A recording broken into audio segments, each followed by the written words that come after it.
매번 이렇게 기자회견을 하면서 다시는 이런 기자회견을 하는 일이 없기를 좀 바라는 마음이지만 결국 단상에서 내려오면 불합리함과 부조리, 실망감을 가지고 또다시 이렇게 단상에 오르게 되니 참으로 비통한 심정입니다.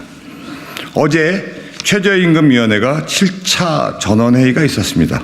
하지만 우리 소상공인 자영업자들이 목에 피가 나도록 외쳐왔던 업종별 차등 적용 안건은 결국 반대 15표, 찬성 11표로 이번에도 부결이 되고 말았습니다. 소상공인 자영업자들은 이제 분노를 넘어 허탈감을 느끼며 어디에 호소할 생각조차 못하고 있습니다. 누가 소상공인 자영업자의 생존을 마음대로 결정할 수 있겠습니까? 최저임금 결정은 당사자들이 해야 되는 것입니다. 그런데 공익이라는 이름으로 마음대로 책임지도 않으면서 편중된 결정을 이렇게 일방적으로 하는 처사는 잘못된다고 생각합니다. 심지어 최저임금 업종별 차등 적용은 엄연히 최저임금법의 제4조에 명시되어 있음에도 불구하고 이데올로기적인 신념과 시각에 편중돼서 오로지 한쪽만을 편드는 편향된 이들이 법에서 정한 내용조차 계속해서 외면하고 있는 것입니다.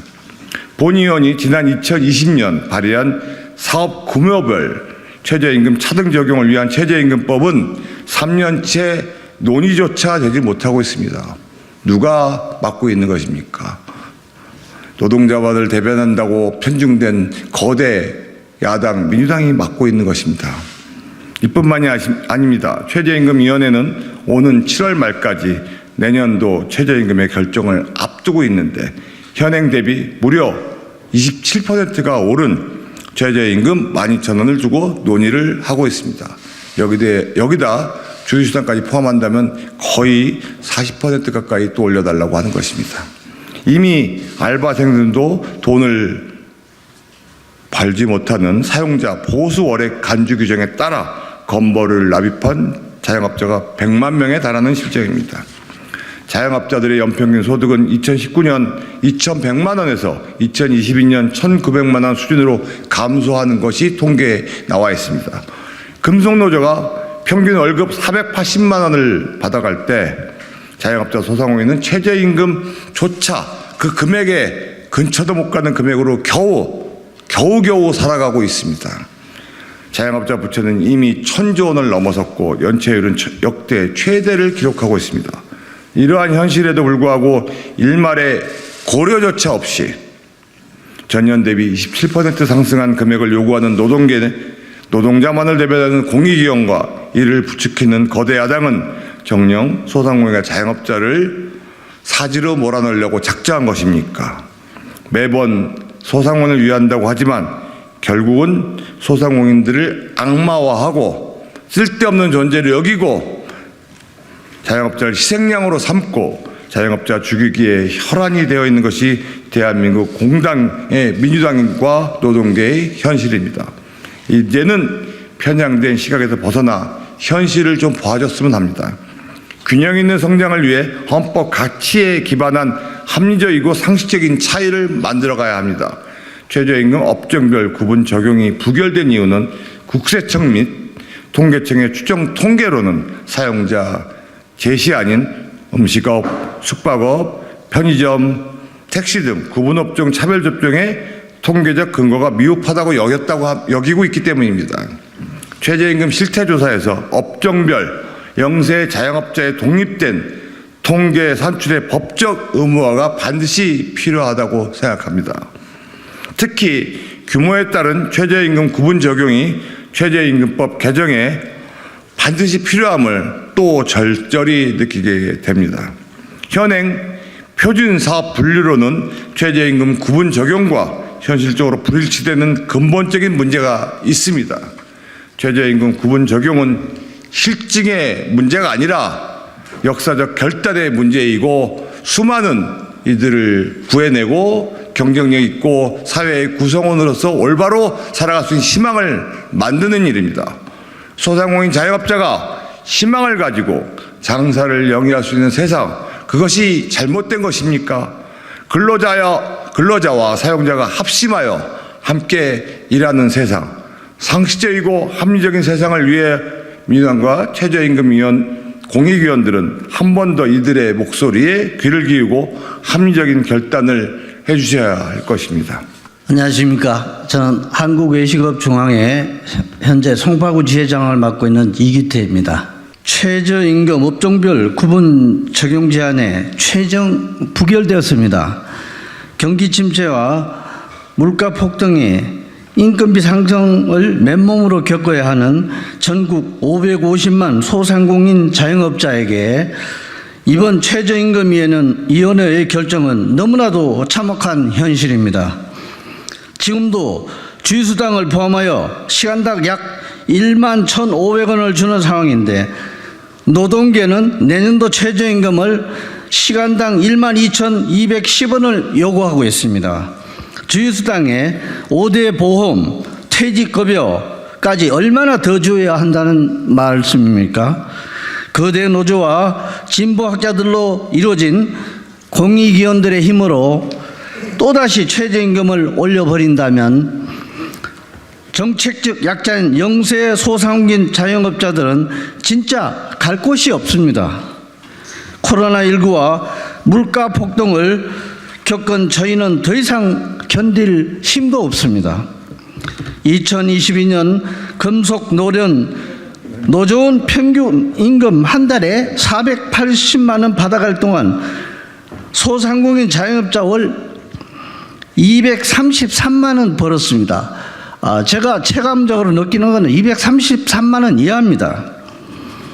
왜 노동자들은 임금을 물가 상승률을 반영한 실질 임금으로 계산되어야 한다며 우리 영세 소상공인들의 이익은 물가 상승률을 반영해 주지 않는 것입니까?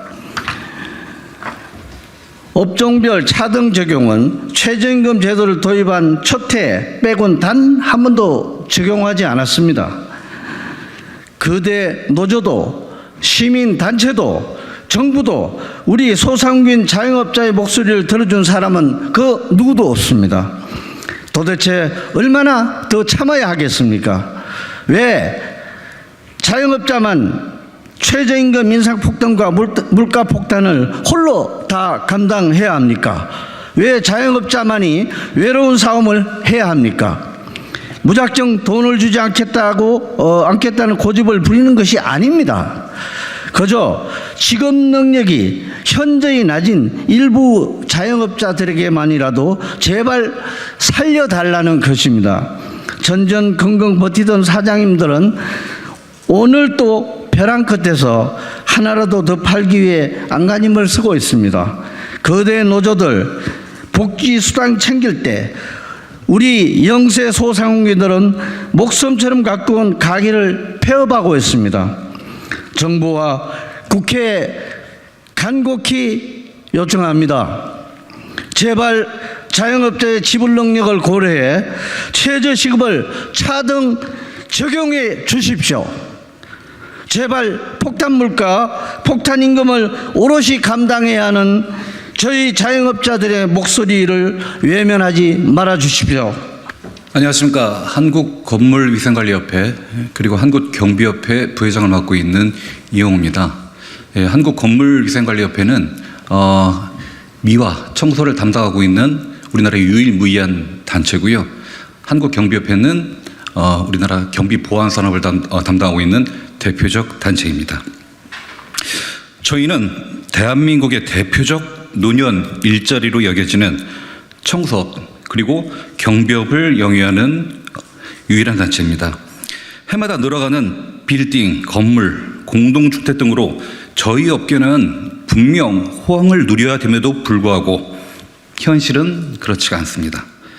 매년 최저임금은 올라가는데 일을 하기 위해 받는 비용은 제자리다 보니까 이런저런 비용을 모두 줄이고도 감당하지 못해 줄도산하는 업체가 부지기수입니다. 그래도 포기할 수 없어서 힘들게 최저임금을 맞추다 보면 2명이 있어야 하는 곳에 1명이 근무하고 또 그로 인한 업무 과중으로 그나마 어렵게 구한 인원도 힘들다 하며 다 일터를 떠나고 있습니다. 여러분, 경비 및 청소 업종은 고령자가 압도적으로 많은 직종입니다. 그리고 이분들은 소소한 꿈을 아는 채 새 직업을 가지고 인생의 제2막을 꿈꾸는 분들입니다.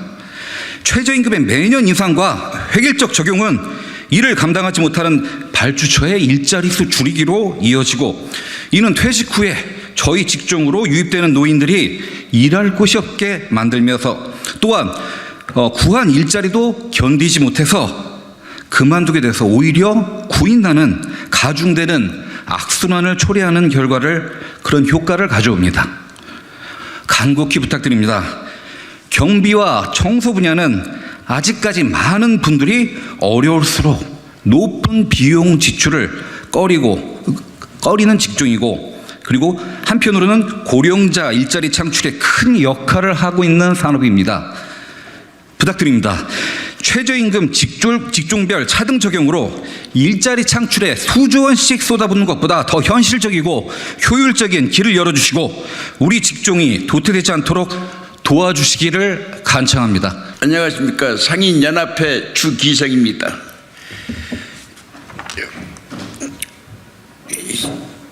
시장을 찾는 이 손님의 발걸음은 줄어들고 거대 빅테크 기업과 대기업 마트가 장보기 서비스를 하면 엄청난 매출을 올릴 때 우리 전통시장과 매출은 계속 하락했습니다. 매년 3%, 5% 매출을 올리는 게 꿈이고 희망이었습니다. 지금까지는 최저임금이 올라도 우리 전통시장은 상인은 대출을 받아 세금 내고 공과금 내고 물건 대금 지급하고 내일은 조금 나아지겠지 하며 함께 땀 흘리는 직원의 월급을 챙겼습니다. 하지만 이제 해대도 너무합니다. 가슴이 답답하고 그저 눈물만 흐릅니다. 수십 년 기대했던 거래처가 문을 닫았다는 소식을 듣고 있습니다. 함께 땀 흘렸던 직원의 월급을 챙겨줄 수 없어 미안하고 죽을 죄를 짓는 것 같은 마음이 들지만 눈물을 머금고 직원을 내보내고 더 많은 시간 일하고 더 적은 시간 쉴 수밖에 없습니다. 몸은 가루가 될 것 같고 허리 한번 피고 쉬고 싶어도 쉴 수도 없습니다. 사무실에서 앉아 근무하는 업종가 우리의 일을 결코 갖지 않습니다. 당연한 상식입니다. 그렇게 업종별로 최저임금을 차등 지급해야 할 필요가 있습니다. 또한 무려 27%에 이르는 최저임금 인상, 도대체 누구를 위한 것입니까? 시간당 12,000원을 버는 것도 정말 어렵습니다. 누군가의 숫자에 불과한 것이 우리 전통시장 상인에게 생계를 위험하고 있습니다. 부디 우리의 어려움을 헤아려 주십시오. 안녕하십니까. 한국인터넷 PC문화협회 회장 임수택입니다. 소위 말하는 이제 PC방의 이제 대표를 하고 있는데, 소상공인들은 오늘 제가 최저임금 업종별 차등 적용 그리고 이제 최저임금 임금 인상에 대한 이제 그 부분을 해서 왔는데, 소상공인들은 돈이 많은 사람들이 아닙니다. 그 어려운 사람들과 함께 어려운 사람들을 고용해서 같이 살아가는 사람들입니다. 바로 서민이란 얘기죠. 그런 사람들에게 지금 굉장히 어려운 상황이 되었고, 특히 코로나 시기에 가장 많은 희생을 한 사람들이 바로 저희 소상공인들이에요. 그래서 국가의 지원을 많이 받지 못했고, 제 주변에도 많은 사람들이 폐업을 했고, 또 유명을 달리하신 분도 계십니다. 그분들을 봤을 때 제 마음이 찢어졌고 굉장히 마음이 아프고, 저도 마찬가지입니다. 저도 코로나 시기가 끝났지만 정말로 뼈를 깎는 고통을 참으며 견디고 있어요. 이것은 아무도 모를 것입니다. 그러한 와중에 지금 최저임금 27%라는 인상안을 제시했는데, 이 부분은 저희를 죽으라는 겁니다. 소상공인들은 한 분이 죽는 게 아니에요. 같이 있는 처자식이 있습니다. 한 가정이 무너지는 겁니다. 제가 그 얘기를 들었을 때 정말 머리가 어지럽고 쓰러질 듯한 충격을 받았어요. 그래서 그러한 정책을 왜 하는지 정말 마음이 비통하고 그것을 꼭 막겠다는 의지로 나왔습니다. 지금 현재 근로자들은 오래 일한 사람과 처음 일하는 사람의 임금이 거의 비슷합니다. 그 이유는 무엇이겠어요? 소상공인의 지급 능력이 그만큼 안 된다는 얘기예요. 줄 수 있는 능력이 안 되는데 그것을 강제적으로 주라고 얘기하고 있습니다. 그러면 소상공인은 어떻게 해야 되겠어요? 무너질 수밖에 없습니다. 소상공인들은 작은 숫자가 아니에요. 700만, 1000만의 숫자입니다. 그리고 그 가족들까지 따지면 더욱 많은 사람들이 힘든 삶을 살아가야 됩니다. 정말 가슴이 아프고요. 제가 드리고 싶은 말씀은 살려달라는 겁니다. 소상공인들이 돈이 많은 사람들이 아니에요. 같은 서민들입니다. 제발 좀 살려주시고, 그리고 이번에 5인 미만 사업장 확대 적용을 거대 야당이 발의를 했는데 이러한 부분은 저희들 정말 죽으라는 겁니다. 저희도 똑같이 서민들과 같이 보시고, 저희가 무너지면 대한민국 경제도 무너집니다. 정말 저희가 살려달라고 호소를 드리고 싶고, 이 자리를 빌어서 소상공인 입장이 저로서 나라를 운영하시는 분들에게 말씀을 드리고 싶습니다. 저희는 지금 아프고 찢어지고 이제는 이제 버틸 힘도 없고 이제는 이제 살아갈 의욕도 사라지고 있어요. 그걸 아셔야 됩니다. 그래서 그것들 좀 들어주시고 정말로 부탁드리는데 저희 소상공인들을 외면하지 마시고 한번 돌아봐 주시고 봐주셨으면 좋겠습니다. 업계 의견을 함께 드렸습니다. 최저임금을 받는 사람들의 대부분은 같이 영세 소상공인 자영업자와 함께 영위하고 같이 동반자 관계를 할 수 있는 사람입니다. 그런데도 불구하고 연봉 수억을 받고 대기업 노조를 대변하는 민노총, 한국노총에서 최저임금에 직접적인 관여를 하고 연결시키는 이유가 무엇이겠습니까? 그들의 권익, 그들의 이득을 대변하기 위해서 영세 자영업자들의 희생은 아랑곳하지 않는 것입니다. 또 취약 근로자, 그다음에 소상공인 자영업자 함께 할 수밖에 없는 근로자들의 운명 또한 외면하고 있는 것입니다.